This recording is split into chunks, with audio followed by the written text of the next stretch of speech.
Hello everyone, and welcome back to Rindone Travel. Today, we're diving into the art of picking the perfect seat on an airplane. The first thing to consider is the type of plane you'll be flying on. There are small planes, large planes, and then there are even the behemoths that can hold upwards of 500 passengers on their busiest routes.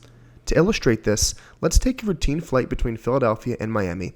With upwards of 20 nonstop flights a day on different airlines, the options can be overwhelming. However, I opted for American Airlines for this demonstration. As you can see, there are a ton of flights available. So how do you know which is the best one for your choice? Well, if you need to be somewhere at a specific time, the type of plane might not matter as much because you're on a mission. But if you're heading out for a vacation, choosing the right aircraft could make all the difference between a great flight and a mediocre flight. To start your search, I recommend using Google Flights. Simply type in your route, Philadelphia to Miami, and you'll see a plethora of options. Clicking on each flight will reveal the aircraft type. On this route, you'll notice A321s, A319s, and 787s, each offering a vastly different experience. Now, you can notice here that all of these different flights are in business class. You can see right here is the A319, and for $1,066, you can fly in this seat for 3 hours. However, if you come down here to a flight that is $500 cheaper, you're going to get a much better seat on a 787, which is an international product. So you're going to get this lie-flat business seat with a TV, 2 windows, and so much more space to spread out. Now, if you've already booked your flight or simply want to check out a seat map, head over to 2 options that I use.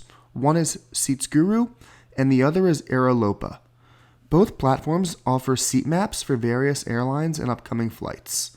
Now, you can see here that I chose the route Philadelphia to Miami on the A319.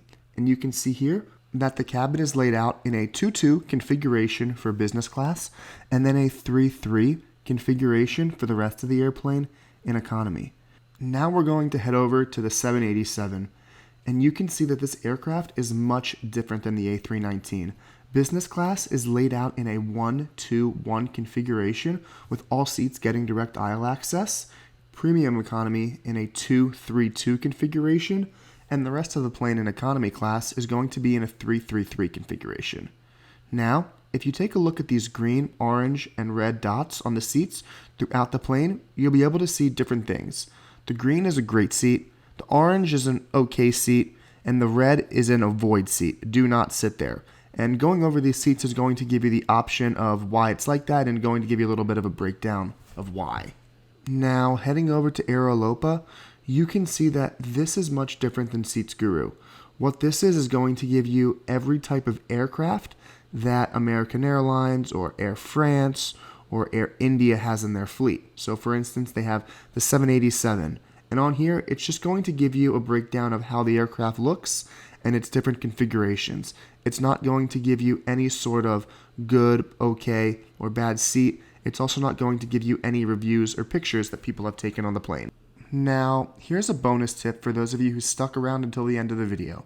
If you're not a fan of turbulence, like most of us, there's a new tool called Turbully that provides turbulence forecast. Simply input your route and you'll get a forecast of the turbulence severity. So as you can see from here, I typed in Philadelphia to Miami. From there, it populated all of the available flights and their times. I chose the first one at 5:15 in the morning, and it gave me the turbulence forecast. So as you can see, most of the flight is pretty light in turbulence, with the end just touching the moderate turbulence, so it might be a little bumpy here and there. Now I went over to another flight from Orlando to New Orleans, and you can see that this flight has moderate turbulence, low moderate, but still moderate turbulence throughout most of the entire flight. So you know that flight is going to be much bumpier than the one from Philadelphia to Miami. I hope that all this information helps you choose the best seat for your next flight. Don't forget to hit that like button and subscribe to Rindone Travel for all your travel needs.